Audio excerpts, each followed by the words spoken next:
But we've got a ton of playoff action in this episode, so let's get started.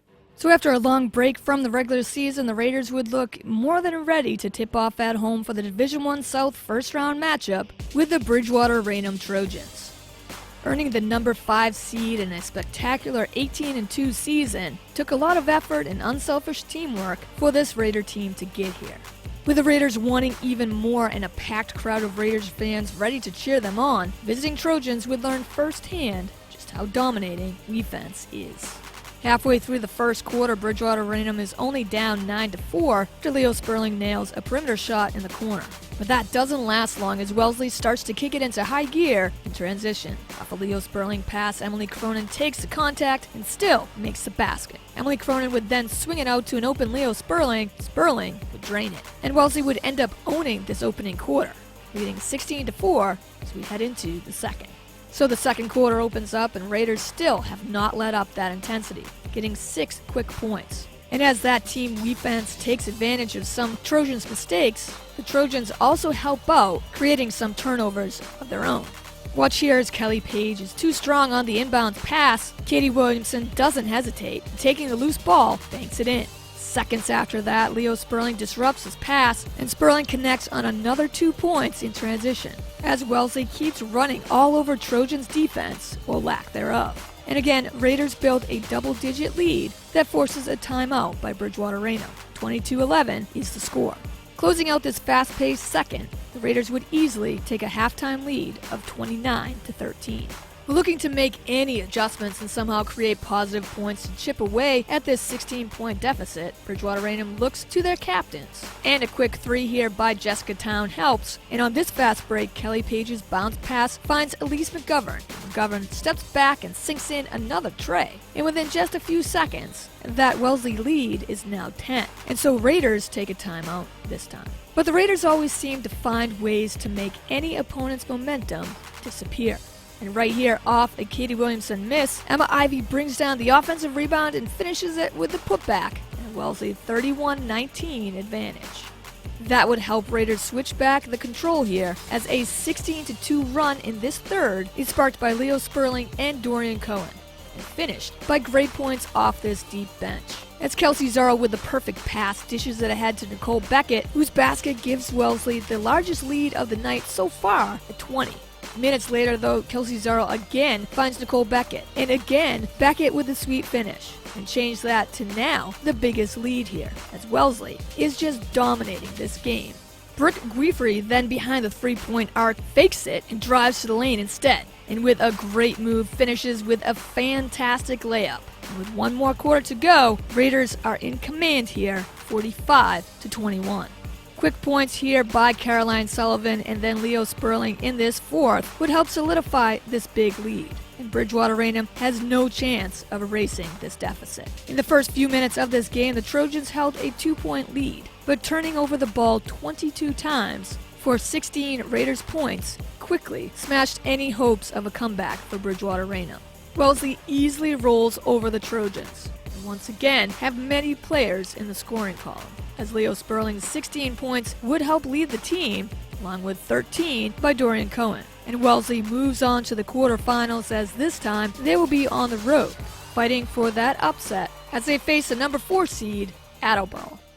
Well, the hockey seedings would finally be set for the boys, as the Raiders would be facing a tough team in the number 4 seed, Franklin Panthers. Without question ending their regular season struggling to find wins, Wellesley, as the 13th seed, got a chance to rest up for almost 2 weeks before tourney action would begin. And so here on Wednesday at Loring Arena in Framingham, this Raider team looks fast, intense, and ready to fight for an upset, as this Division I South first-round match finally faces off.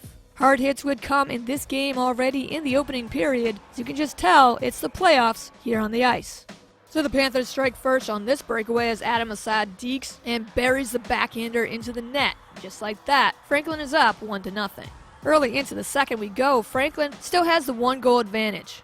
But looking for more, they get it here as Luke Downey, while falling down, somehow still lasers it stick side. And it's an outstanding effort and score there for sure by Luke Downey.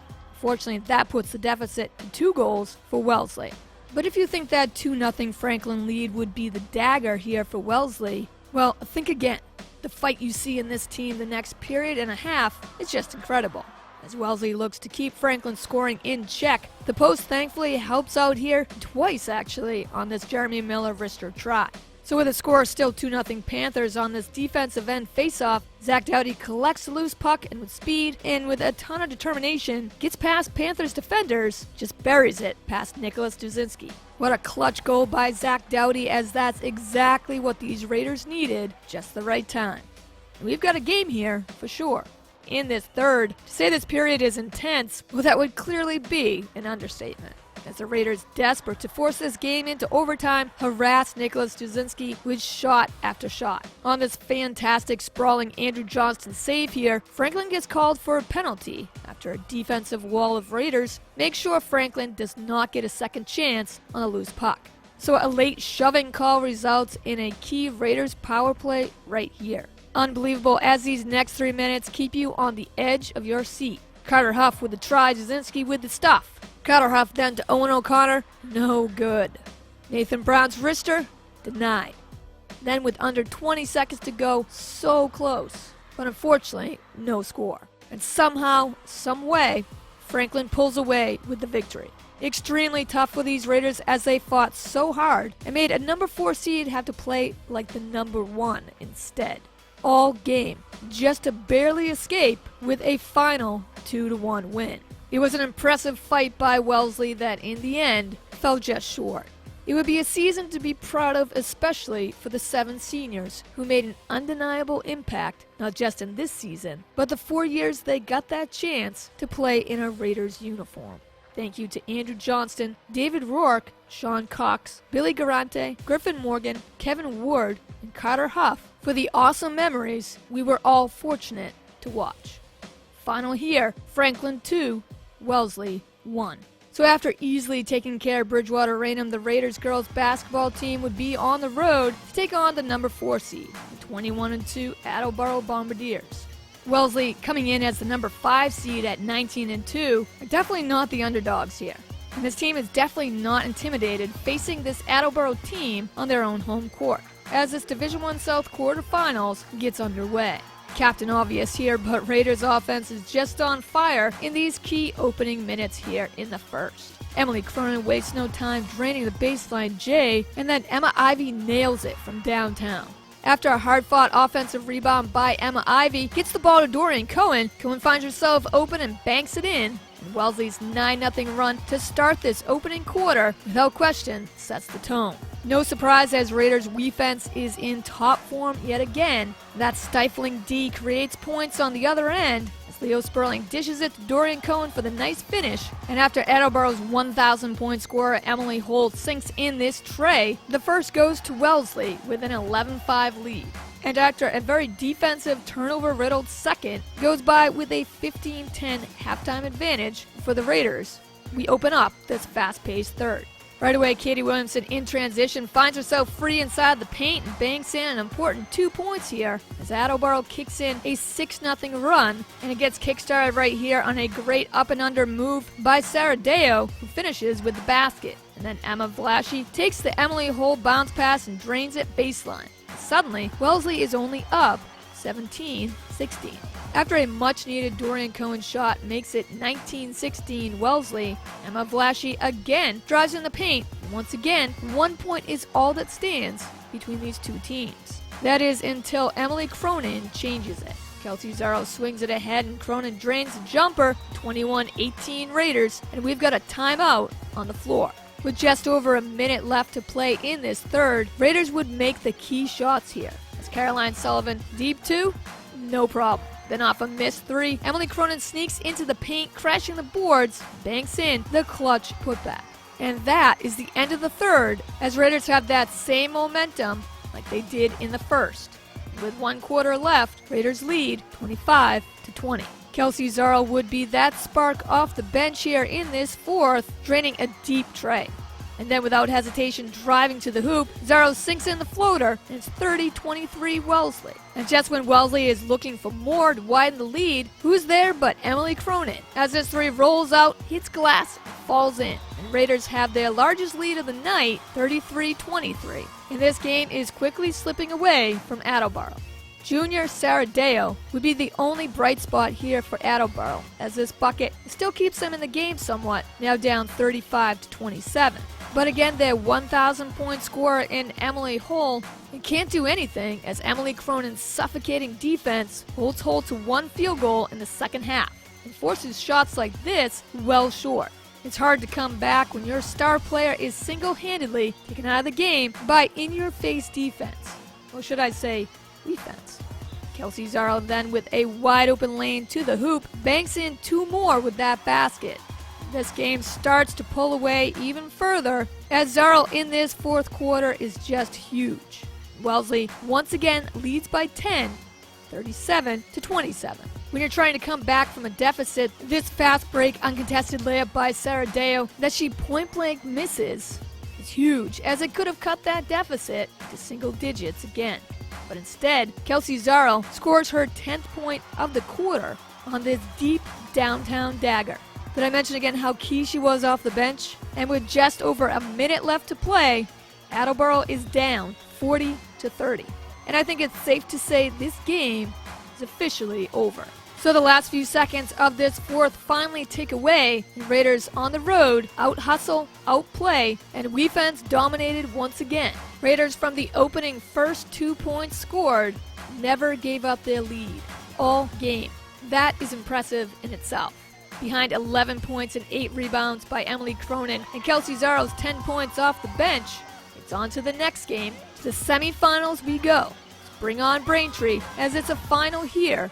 Band of Sisters 43, Attleboro 32.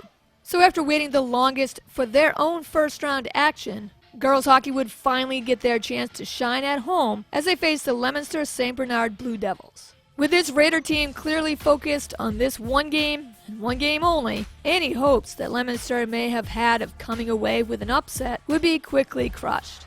Looking to clear out the puck, instead Kat Donahue from her knees deflects the puck back in. And Hannah McDougall in the attacking zone takes the puck and sinks it bar down. And the freshman puts the Raiders on the board first with a sweet goal. Less than 2 minutes later, that 1-0 edge would quickly change as Carly Boyle, crashing the boards, feeds it back outside to Danny Hickman. Hickman from the high slot rips the slap shot and just buries it. Suddenly, Wellesley holds a 2-0 advantage over the Blue Devils. Leominster would get some great opportunities here as we close out this opening period, but Alyssa Semino in net denies it. And Carly Boyle makes sure the only thing going into the net is a Leominster player. That would result in a power play for the Blue Devils, but nothing comes out of it as the Raiders dominate on the PK. So into the second, and 2 perfect chances come here yet again for Blue Devils. But both times, Katie Babineau misses point-blank shots. And so with just around 8 minutes to go in this second, the Raiders finally get to go on their power play. With about 20 seconds left on that man-up advantage, Danny Hickman centers it to Carly Boyle. Boyle's wrister through traffic finds net. And with that shot and celebration on point by Boyle, the Raiders now have a commanding 3-0 lead in what has been a defensive battle so far. It would continue to be a rough night here for Katie Babineau. Off this quick steal and some crazy dekes, Babineau one-on-one loses to Semino as Wellesley continues to shut them out. So Raiders deep in this third on yet another penalty kill, this time facing a 5-on-3 disadvantage. If there's a time to act for Leominster, it's now. But instead pushing after the whistle occurs by number 19, who's actually not on the roster. Maybe to serve as a distraction so nobody sees Christy Anderson hit Kat Donahue, then kick her in the leg? In case you missed it, here's the kick again. For all the penalties that were called in this game, unfortunately the refs missed that one. With no penalty for that kick, you just really want this game to end before someone really gets hurt. So as we fast forward to the end of this final period, it's the Raiders who shut out Leominster St. Bernard to the final 3-0. There were a lot of hits, flops, penalties, and non-calls. But in the end, what's most important is it's 1 down, 3 more to go. The fun's just getting started here, as Wellesley's defense dominated from the very start, as Alyssa Semino gets yet another shutout. And also not to be outdone, the offense looked great, despite the long time off. The final here, Raiders 3, Blue Devils 0. Well, even though boys hockey has officially ended, we still have highlights to come for girls basketball and hockey in the MIAA playoffs. So stay right here with Wellesley Media as we keep you covered for all Raiders sports. Catch up on all games and highlights on demand at wellesleymedia.org, our YouTube and Facebook pages at Wellesley Public Media, right here on Comcast 9 and Verizon 39.